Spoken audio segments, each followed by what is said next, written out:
Broadcasting live from the Newsmax studio in New York City, here is Steve Malzberg.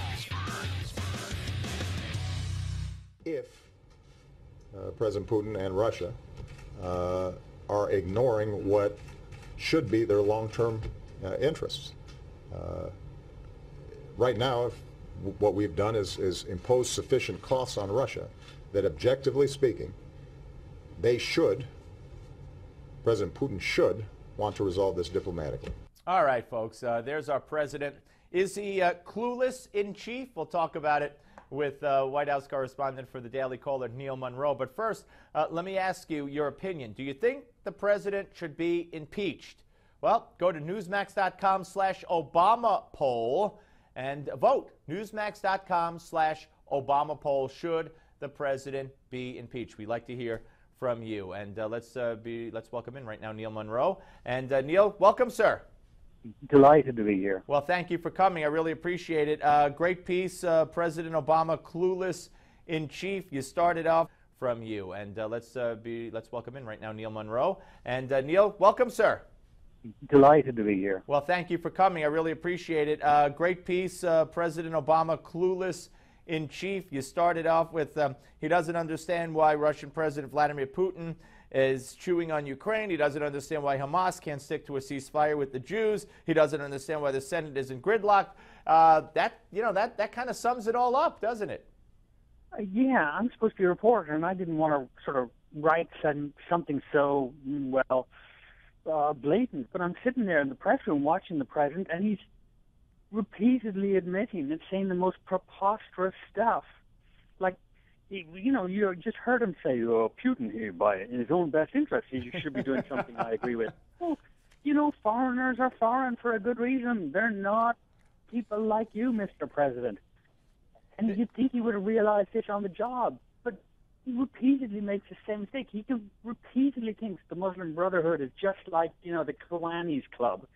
And he's constantly surprised when the Brotherhood keeps stabbing him in the toe. It's really quite remarkable. Well, but then again, if he had his druthers, he would put the Brotherhood. And you just got to wonder how much of this is calculated, how much of this is, I'm not going to do anything to Putin. I mean, I don't really care if he takes Ukraine. I'll talk a good game, but I'm not going to do anything. And, I don't really like Israel. Good, let Hamas, let me scold them over what they're doing to Hamas. And, and I wanted the Muslim Brotherhood in Egypt, and I threw a fit when they got kicked out. I mean, maybe this is who he is. Well, maybe. But you'd think if he was going to try and stay out of these conflicts, if he wanted to stay out of these conflicts, he would stay out of them. But he keeps putting his foot back into the Middle East fight, and it keeps getting stepped on. It's embarrassing for him. It makes him look like any doofus. Same with the Ukraine business. He keeps getting drawn in, and he has no particular way to stop him. I think he does want to stay out of Russia. I think he does want to go and help Muslims in general because he thinks they've been done wrong by the West or something. But even when he does try to help Muslims, Arabs, he keeps picking people who are going to stab him. You know the old story about the tortoise who's trying to get across, who offers a ride across the river to a scorpion. The scorpion always stings the tortoise. The Muslim Brotherhood will always sting President Obama, yet he keeps trying to help them. Yeah, and one revealing, or maybe two revealing comments that he made the other day when he took some questions, not this week, but last week, when he said, no, we're not in a Cold War. The other question was, would you arm the Ukrainians, to help them fight the rebels?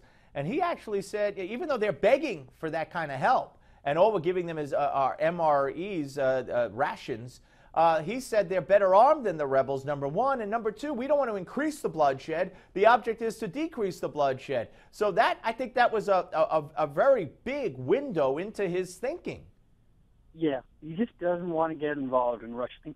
But, he's, okay, but what was he doing last year during the Olympics? He was busy sending the darts into Putin's head over gay rights issues. You think the Russians worry about gay rights? Their population is declining. The population is shrinking, and they're surrounded by Muslims to the south and Chinese to the east. And suddenly the president is yammering at them about gay rights. They must have found that annoying. Yet the president kept on doing it for domestic political reasons.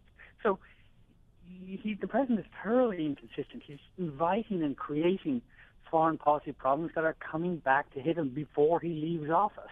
That's his greatest miscalculation. I assume he just wants these problems to be dumped in the next president's lap. But no, he's made them so bad they keep exploding in his face. And of course, on the eve of a midterm election, where these problems are escalating, and they say foreign policy is never a big part of a presidential election or a national election, certainly a congressional election, but he's made these problems so big, and he's behaved so poorly, and coming out against Israel is never popular in the United States, that he's making it tough for his own party to deal with these foreign policy issues. Yeah, it's embarrassing the whole team. I mean, Democrats vote when the morale is high and they feel good about the future and they're in charge. But what has the president done? He's let them down. He makes them look like doofuses in Russia and in the Middle East. He can't even manage the southern border. The economy's gasping. Unemployment was high and wages are low. So why is he making it worse by tripping them up, by getting entangled in these foreign policy problems in ways that just make it worse for him? The simplest thing on the Middle East for him would have been to step back and say, we want the Muslim Brotherhood to lose. That's what most of the nearby Middle East countries want, like Saudi Arabia, like Egypt. But he didn't do that. Yeah, and Jordan and the United Arab Emirates, they all wanted Israel to finish the job. Let's move here. You alluded to immigration, I think, and if you didn't, you wrote a great piece. USS Obama hits immigration iceberg. That's a headline writer, but very, very well-written piece. And, what do you think he's going to do? I had Ruben Navarrete, who you may be familiar with, syndicated columnist, Hispanic himself, and he said Obama lies to Hispanics. He said Obama will not sign any kind of executive order regarding amnesty or immigration reform, quote unquote. And he says that Hispanics aren't smart enough to realize that they're being lied to. Do you think he's going to go through with this? I think it's highly likely he will go through with something, but it'll be smaller than what the ethnic advocates want. Now, remember, what the ethnic advocates want is just preposterous. They want everybody who's here as an illegal immigrant, criminals and all, to be given, basically citizenship and all the welfare and rights that go with this. And they just come over the border and they say, hey, give us everything. So you want to say that's a maximalist demand. But at the same time, the president can do all sorts of things, technically through the law, that they're only supposed to do for individuals. So, for example, there's a thing called parole in place, where individual illegal immigrants are occasionally allowed to do a parole in place so they don't have to go home for 3 or 10 years before applying for a green card. He's probably going to say to 1.5 million people, okay, here it is, stamp, stamp, stamp, come on down, 1 million times. And that's more or less against the law, but technically he might be able to get away with it. It's a kind of presidential mass pardon, but it's 1/10 of what what the ethnic advocates want. It is curious to think about the president. He's talked a lot about this immigration issue, and it is his top priority for the second term. But he had the opportunity to do it in the first term, and he doesn't seem terribly personally committed to it. Yet he's politically committed to it. But now, the problem for the president is the American population just says, no way, no how do we want to double immigration to 4 million a year. By the way, 4 million a year is the number of Americans who turn 18. And if the Senate bill had passed, Americans will be getting 4 million foreign workers a year to compete for jobs against the 4 million 18-year-olds. Crazy, just crazy. Let me ask you, Neil, I'm sorry, about Ebola. And you think it's a good idea to ban these flights in and out to the North African countries that have the Ebola problem?